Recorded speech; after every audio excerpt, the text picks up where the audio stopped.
Hello students, I am Niyati Chauhan, Assistant Professor at LJ Institute of Engineering and Technology. Our subject is DCS and SCADA. Today I will start Chapter 1, Introduction and History of DCS. Our first topic is Hierarchy Level and Early Computer Control System. सो हमारे mind में first question ये आता है कि what is hierarchy. Okay, तो हम देखते हैं हायरार्की किसको बोलते हैं. Hierarchy that is nothing but one type of pyramid, right? And in this pyramid there are different levels. In definition form, a hierarchy is an arrangement of items in which the items are represented as being above, below or at the same level one another. Means in this definition item word used, right? And we can also use level word. Okay, so hierarchy that means arrangement है items की जिसमें above below ऐसे different items का arrangement किया हुआ होता है, right? And hierarchy made of one type of pyramid, right? In our mind second question will be what is hierarchy control, right? So hierarchy control, the hierarchy of control is a system for controlling risk in the workplace. Means जो work place पे जो risk आते हैं उसको control करने का काम किसका है? Hierarchy control, right? मतलब डिफरेंट लेवल्स है तो आप वो लेवल्स से ही आइडेंटिफाई कर सकते हो पूरी प्रोसेस का, ठीक है? हर एक फैक्ट्री में उसके लेवल्स अलग अलग होते हैं. अगर हायरार्की कंट्रोल नहीं होता तो प्रोडक्शन अपने आप होता, मतलब उसमें कोई कंट्रोलिंग नहीं है, कोई बॉस नहीं है. तो आज 10,000 पैकेट्स का प्रोडक्शन किया, कल 1,000 का करेंगे, मतलब कोई कंट्रोलिंग ही नहीं है. अगर कोई कंट्रोल है ऊपर के लेवल का तभी ही बिलो के लेवल्स वर्क अच्छी तरह से करेंगे, ठीक है? तो हायरार्की कंट्रोल मतलब जो रिस्क है वो रिस्क कम होता है. जैसे हमारे पेरेंट्स हमारे पर कंट्रोल रखते हैं, अगर वो कंट्रोल नहीं रखेंगे तो हम बिंदास हो जाएंगे, नहीं पढ़ेंगे, नहीं कुछ काम करेंगे, ठीक है? तो हायरार्की कंट्रोल भी होना चाहिए. Next, where is hierarchy control used, मतलब कहाँ पे यूज होता है? सी, hierarchy control is use of several levels of computers in an extended master-slave relationship to carry out all or a large part of the possible automatable functions in the control of an industrial plant or similar enterprise. मतलब जो hierarchy control जो है उसमें levels होते हैं, different levels होते हैं, मैंने पहले भी बताया, राइट? जिसमें मास्टर मतलब क्या कि वो बॉस टाइप होता है, स्लेव मतलब क्या? Labour type. Master and slave की जो रिलेशन है, राइट, उसको वो दिखाता है. अगर मास्टर है वो स्लेव पे कंट्रोल नहीं रखेगा तो उसका इफेक्ट कहाँ पे आएगा? प्रोडक्शन में आएगा, ठीक है? तो हायरार्की कंट्रोल में मास्टर स्लेव की जो रिलेशन है, राइट, वो भी दिखाता है कि भाई मास्टर है वो स्लेव पे प्रॉपरली कंट्रोल कर रहा है.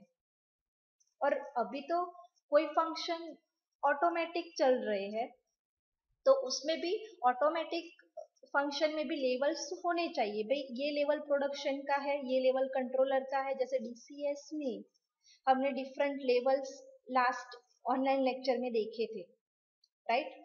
कि प्लांट है जिसमें प्रोसेस हो रही है, फिर कंट्रोलर है, फिर सुपरवाइजरी है, राइट? फिर प्रोडक्शन शेड्यूलिंग वाला है, फिर मैनेजर वाला है। तो ये सब उसके ऑटोमेशन के लेवल्स है। तो हर एक कंपनी अपने हिसाब से हायरार्की लेवल्स बना सकती है। फॉर एग्जाम्पल कोई डेयरी है, तो वो डेयरी में भी उसके डिफरेंट लेवल्स होते हैं भाई। पहले लेवल में मिल्क आया, फिर उसका प्रोडक्शन किया, प्रोडक्शन करने के बाद एरिया वाइज डिस्ट्रीब्यूट किया, एरिया वाइज डिस्ट्रीब्यूशन करने के बाद शॉप वाइज डिस्ट्रीब्यूशन किया, और लास्ट लेवल में कस्टमर आके उसको परचेज करते हैं। सो लेवल से हमें पूरी प्रोसेस पता चलती है। सो हायरार्की दैट मीन्स कि जिसमें हर एक लेवल अरेंज किए हुए होते हैं, वो that is in form of pyramid. फिर हायरार्की कंट्रोल की जरूरत क्यों पड़ी? कोई रिस्क ना आए इसके लिए हायरार्की को, और आज के लाइफ में कोई रिस्क लेने के लिए तैयार नहीं है, ठीक है? तो उसके लिए हायरार्की कंट्रोल होना चाहिए, राइट? और कहाँ पे यूज होता है तो वो भी हमने देख लिया। Okay, next level one. Level one is for level 1, level 2, level 3 and level 4, right? Here I have drawn 4 levels, okay? And in this diagram, level 1 is for direct control, right? In plant जो भी process हो रही है तो उसका direct control level 1 करेगा। Level 2 is for supervisory control. Level 3 for production scheduling and controller, and level 4 for scheduling management information, right? तो हर एक के डिफरेंट लेवल्स होते हैं। अब हम वन बाय वन एक्सप्लेन करेंगे कि लेवल 1 क्या है, लेवल 2 क्या है। Hierarchy levels, first, all direct connection to the process are called level 1। मतलब जो भी डायरेक्ट कनेक्शन हो रहा है प्रोसेस के साथ, दैट इज लेवल 1। उसमें अगर दो पार्ट में डिवाइड किया है तो लेवल 1 का नाम हम देख सकते हैं level 1A and level 1B, where there are more than one, they are called level 1A and level 1B। मतलब लेवल 1 में एक से ज्यादा प्रोसेस हो रही है तो हम दो नाम दे सकते हैं, level 1A and level 1B। Next, level 2 for supervisory control. ये जो मैं लेवल एक्सप्लेन कर रही हूँ वो पहले मैंने पिरामिड आपको दिखाया था ना, उसके लेवल्स है, ठीक है? Level 3 production scheduling and controller, and level 4 scheduling management information, right? जो मैनेजमेंट जो पूरी प्रोसेस देखते हैं तो दैट इज लेवल 4। और अगर मैं लेवल 4 को स्प्लिट करती हूँ, so again level 4A and level 4B। फिर यहाँ पे बताया है level 4A covers contact with the plant. अगर हमने स्प्लिट किया है लेवल 4 को दो पार्ट में, सो 4A रिप्रेजेंट कि जो प्लांट के साथ का जो कांटेक्ट है, जो शेड्यूलिंग है, वो हमें रिप्रेजेंट करेगा। And level 4B the contact with upper management, मतलब मैनेजमेंट के ऊपर जो होता है ERP, राइट। सो मतलब बॉस, राइट। तो वो जो है उसके साथ जो कांटेक्ट रखता है वो है लेवल 4B। ये जो मैंने लेवल्स डिस्कस किए हैं वो मैंने DCS की जो सिस्टम है उसके रिलेटेड के लेवल्स मैंने डिस्कस किए हैं। हर एक कंपनी के हायरार्की लेवल अलग अलग हो सकते हैं। Next question, early computer control system. Early मतलब पहले, पहले जो कंप्यूटर कंट्रोल सिस्टम थी उसके बारे में थोड़ा डिस्कस करना है। ठीक है, तो देख लेते हैं। पहले देखो आप ये डायग्राम में रिलेस लगाई हुई है, कुछ प्रोडक्शन भी चल रहा है। मतलब पहले जो सिस्टम चलती थी जो मैन्युअली चलती थी, मैंने आपको ऑनलाइन लेक्चर में भी बताया था। तो ऐसे ये एक डायग्राम है। फिर दूसरा देखो, पहले मतलब PLC नहीं था, DCS नहीं था, तो पहले ऐसे रिले लगाते थे और रिले थ्रू पूरा प्रोडक्शन करते थे। अब हम ब्लॉक डायग्राम देखते हैं अर्ली कंप्यूटर कंट्रोल सिस्टम का। प्लांट इनपुट, एक सेकेंड, पहले हम ब्लॉक डायग्राम देख लेते हैं, फिर मैं पूरी जो डायरेक्शन है जो ऊपर मैंने रिप्रेजेंट किया है blue colour and pink colour से, वो मैं आपको समझाती हूँ। पहले ब्लॉक डायग्राम देखते हैं। ब्लॉक डायग्राम में आप देखो प्रोसेस पहले रिप्रेजेंट किया है। प्रोसेस का जो इनपुट है वो स्पेशलाइज्ड कंट्रोलर में जा रहा है, राइट। फिर specialized controller and process, specialized controller and process, वो दोनों का जो इनपुट है वो एनालॉग कंट्रोलर में जा रहा है।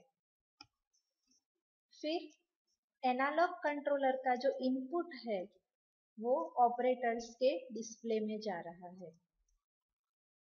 यहाँ पे ये जो ब्लॉक डायग्राम है वो अर्ली कंप्यूटर कंट्रोल सिस्टम का, मतलब पहले एनालॉग कंट्रोल करने के लिए हम किस तरीके से प्रोसेस करते थे उसका ये डायग्राम है। और आप देखो ये डायग्राम में दो ही लेवल है, एक लेवल 1A और दूसरा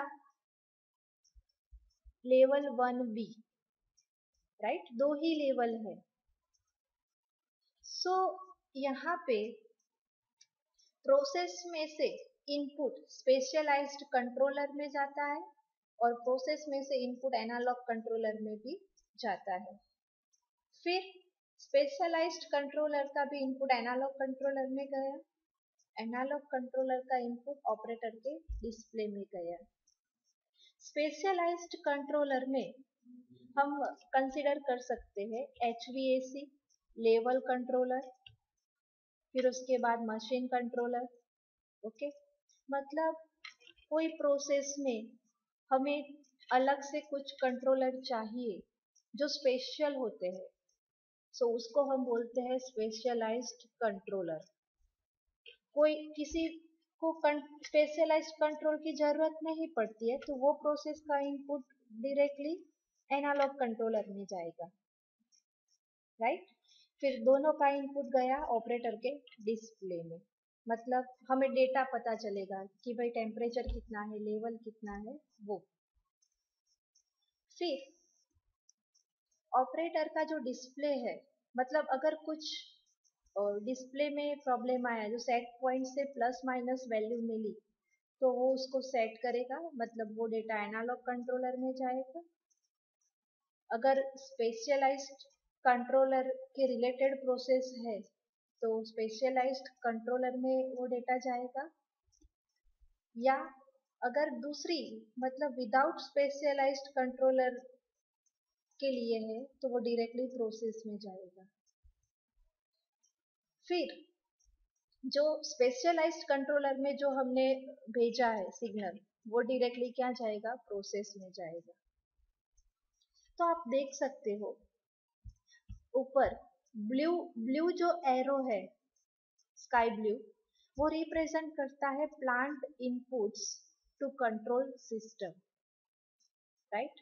मतलब जो ब्लू लाइन है वो कंट्रोल सिस्टम में जा रही है, एंड जो पिंक लाइन है, मतलब पिंक एरो है, वो कंट्रोल सिग्नल टू प्लांट में जा रही है। आप देख सकते हो डायग्राम में।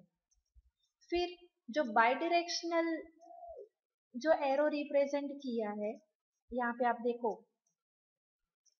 हर एक जगह पे बाई डायरेक्शनल है, तो that is operator communication signal.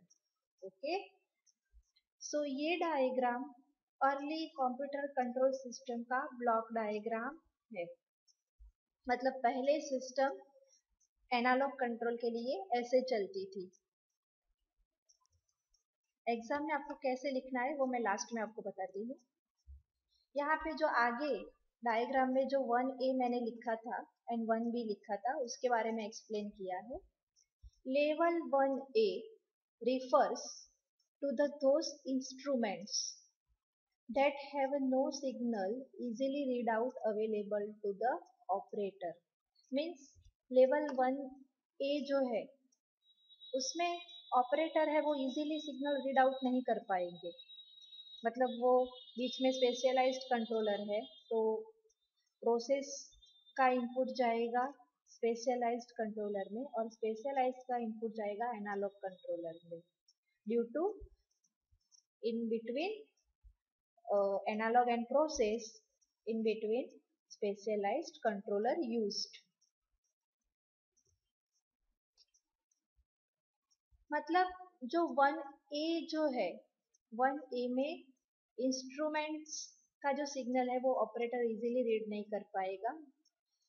For example some field mounted controller, ratio instruments etcetera. Level 1B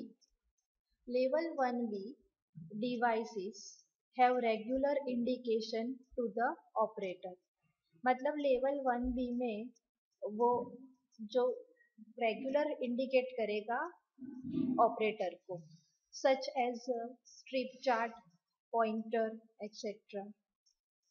ठीक है, you can see level 1B में जो सिग्नल है वो ऑपरेटर इजीली रीड आउट कर पाएगा। पहले कंप्यूटर का यूज किस तरीके से करते थे इंडस्ट्री में। So, computers were first used in industry plants not as a controller but as a monitor और data logger। बराबर, मतलब पहले कंप्यूटर का यूज इंडस्ट्री में कंट्रोलर के लिए नहीं करते थे, मॉनिटर एंड डेटा लॉगर के लिए करते थे। तो उसका डायग्राम नीचे बताया है। आप देखो कि ये जो डायग्राम है इसमें प्रोसेस रिटर्न में नहीं आ रही है, only one direction process shown। So process through signal जाएगा data collection and monitoring computer, फिर उसका सिग्नल जाएगा data and alarm output service. Okay, so ये डायग्राम है data collection and monitoring computer system का। मतलब पहले कंप्यूटर का यूज और डेटा कलेक्शन एंड मॉनिटर के लिए यूज करते थे, कंट्रोलर के लिए यूज नहीं करते थे जब स्टार्टिंग में कंप्यूटर आया वो टाइम। उसमें लेवल 1 ही होता है, राइट। देखो आप देख सकते हो कि मैंने आपको दो ब्लॉक डायग्राम दिखाए। पहले अर्ली कंप्यूटर कंट्रोल सिस्टम का ब्लॉक डायग्राम देखा जिसमें level 1A and level 1B था। फिर दूसरा कंप्यूटर का यूज कंट्रोलर के लिए नहीं यूज किया था, तो उसमें सिर्फ लेवल 1 ही है, आप देख सकते हो। सो पहले एक लेवल या दो लेवल पे काम चलता था, फिर DCS आया तो नंबर ऑफ लेवल्स बढ़ गए। ठीक है, In GTU, question can be asked, explain early computer control system. જો આ ક્વેશ્ચન 7 માર્ક્સમાં પૂછાય, બરાબર? તો તમારે if this question asked in 7 marks, explain computer control system, तो आपको ये डायग्राम भी ड्रॉ करना है, ये लिखना भी है और ये डायग्राम भी ड्रॉ करना है। अगर ये क्वेश्चन 7 मार्क्स में पूछा है तो अर्ली कंप्यूटर कंट्रोल सिस्टम का पहला वाला डायग्राम, फिर दूसरा वाला डायग्राम एंड ये 3 सिस्टम है वो भी आपको समझानी है। एक डायरेक्ट डिजिटल कंट्रोल, फिर centralised computer system and distributed control. 7 marks में आपको इतना लिखना है। अर्ली कंप्यूटर सिस्टम अगर 5 मार्क्स में पूछते हैं तो आपको सिर्फ ये 3 सिस्टम समझा देनी है, direct digital control, centralised computer system and distributed control. 5 marks में इतना लिखना है। नेक्स्ट लेक्चर में मैं ये 3 सिस्टम स्टार्ट करूंगी। अब आपको आज क्या करना है, जो भी मैंने चलाया है सब्जेक्ट का अलग से नोटबुक बनाओ, ठीक है? फिर जो भी मैंने आपको लिखा है चैप्टर 1 का वो आप उसमें नोट डाउन करो। अगर आप आज से स्टार्ट करोगे और हर रोज का लेक्चर का नोट डाउन करोगे ना, तो आपको लास्ट में जब एग्जाम होगी ना तो रीड आउट करने के लिए अच्छा रहेगा, राइट? तो आप क्या करो, वीडियो में पॉज करके लिख दो हर एक पीपीटी का, ठीक है? Thank you.